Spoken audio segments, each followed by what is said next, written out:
Most people try to heal from the mind, not realizing that trauma lives in the body. Welcome to my new channel. It's been a while since I said I was going to create this, but here it is. Most people try to heal from the mind, not realizing that trauma lives in the body. There are so many different things that I've studied along the way, and so many different experiences that I've had that have brought me to this conclusion. I've been on my spiritual journey for many years. I was reading books at 16 that most people would never pick up. I've had plant medicine ceremonies. I've had a change of diet for the last, what are we on now? Since 2012. So that's nearly 13 years. I had changed my diet completely. Nearly 14 years I changed my diet completely.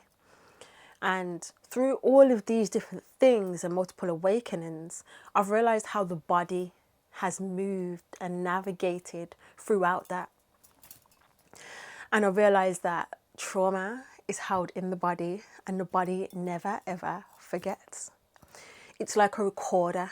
It records every single thing it goes through, and it sits within the cells, within the connective tissues, within the organs, within the fascia, within the nervous system. It sits within the body.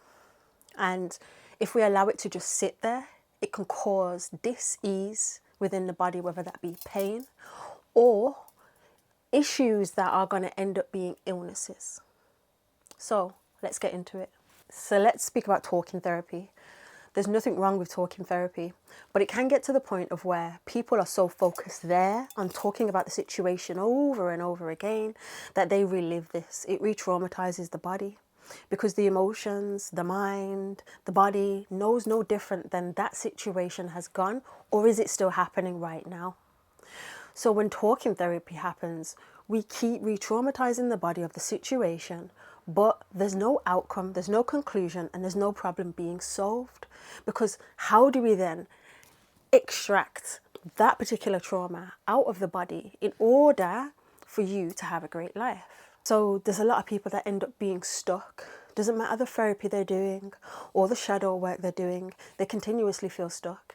And to me, this is why I see so many people end up reverting back to religious states, because they feel like there is some type of support there. There is something that they understand. There is a structure and a system that they know how to navigate. But once they go into spirituality, they start to realize, oh my gosh, this is chaotic. I'm not sure how to deal with this, because that's when the real trauma starts to surface. And that's when you have to really do the deeper work. But what is the deeper work? Now, let's get on to nervous system regulation. Nervous system regulation really is you regulating that nervous system and bringing your body out of fight, flight, fawn, and freeze. In all four of these states, do not do any good for the body. It is the body protecting itself though. So that's one thing. The body's doing these things because it's actually trying to protect you from a danger that it sees, or a danger that it feels is going to come because of previous situations that you'd already been through. So what does that then show us? Like I said before, the body records every single trauma that's happened to it. So if something looks familiar to what it used to be before, now the body's going to put you into fight, flight, freeze, fawn, and it's going to put you into that state, and it's going to be a detriment to your own nervous system, which then allows that trauma to bind itself inside the actual nervous system. How do I see it? I see it as like elastic bands wrapped around each other, one after the other, over and over and over and over, constricting the nervous system. And this constriction will show up as depression, anxiety, frustration, irritation, feeling lost, feeling like you're literally not in this space, you're displaced completely. There's so many other different things that the body will feel when it's in these states. Every particular one has a particular way that the body will feel, but we'll go into that in a future video. So when the nervous system is dysregulated, now you can't manifest properly. You can't be all of yourself, because there's parts of yourself that are literally bound and restricted and tied up inside those traumatic states of self. So this is why I work somatically. It isn't just about, oh, change your diet, oh, what's going on in the mind, oh, what's going on in the emotional state. It's all combined. They are all one system. And you have to understand how each one of them works so you understand how to work with them. For me, I've had to do it myself in my own journey. So I'm speaking from experience, but also speaking from clients that I've had in detox groups that I've run, and also spiritual clients that I've had when I've helped them through their journeys. And when I begin to understand and realize that this energy that is pulsating through the body as trauma can be generational. So it's coming from the great-great-grandmother, the great-great-grandfather, and further down the line in the blood and the DNA. And now we're getting into what? Epigenetics. We'll get into that in a future video. And this is something that I say, the body doesn't need fixing. It needs permission. What do you mean by that?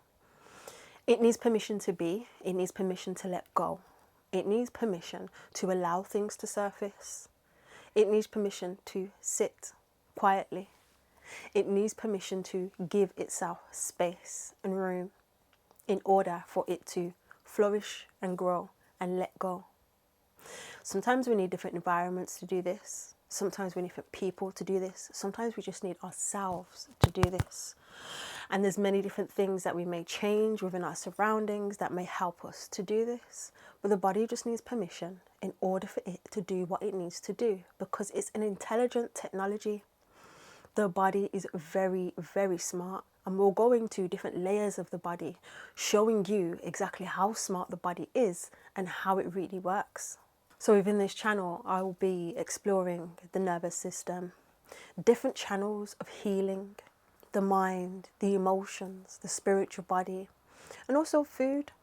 I'll be exploring all of these different realms of self holistically. That's how I see it. It's different realms of self.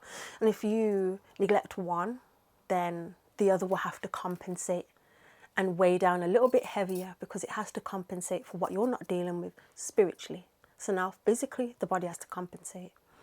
So, oh, we're not dealing with something emotionally? Okay, well, mentally, you're now going to have to compensate. And this is also what happens in the body. You may feel that there's different pains in the shoulders and the back, while grief sits on the back and the shoulders. And also over-responsibility sits on the back and the shoulders. So there's multiple different things as to why you will feel certain things in the body, but the body's already been speaking to you beforehand to get your attention. So it can literally be given what? Permission. Permission in order to heal. Most of us push through those moments when we're feeling sluggish, when we're feeling like we don't have any energy, when we're feeling like, oh, pain's riddling the body. I did this. I used to have a restaurant for a few years, and I kid you not, every day I was pushing through the pain of the body. And I was also going through activations at that time, spiritual activations that were happening to my body. You know, I can tap into different realms of other people, meaning I can actually give messages to people that are being shown to them through the spirit world and various other things. So there were many different things that I was going through while I'm trying to navigate a whole restaurant, keep everything afloat there. And I had all of these things sitting on my shoulders. So that responsibility was weighing me down. The body was showing me in various different ways. I was getting rashes. I was getting so many different things start to happen to the body. But I never had a choice at that moment. I didn't feel like I had a choice. I had to keep going. It's something I built. It's something I wanted. And most of us do this in life where we're like, we don't have a choice. We have to keep going. But if you keep doing that, then now the body gets into a state of disarray. And now the actual illnesses that start to arise in the body is from all of that stuck energy that's sitting in the body that has never been given what? The permission to leave, the permission to be released, the permission to be felt. If this video resonated with you, follow, subscribe, because there's a lot more coming where this has come from. Thank you for watching. Thank you for choosing you. Have a beautiful day.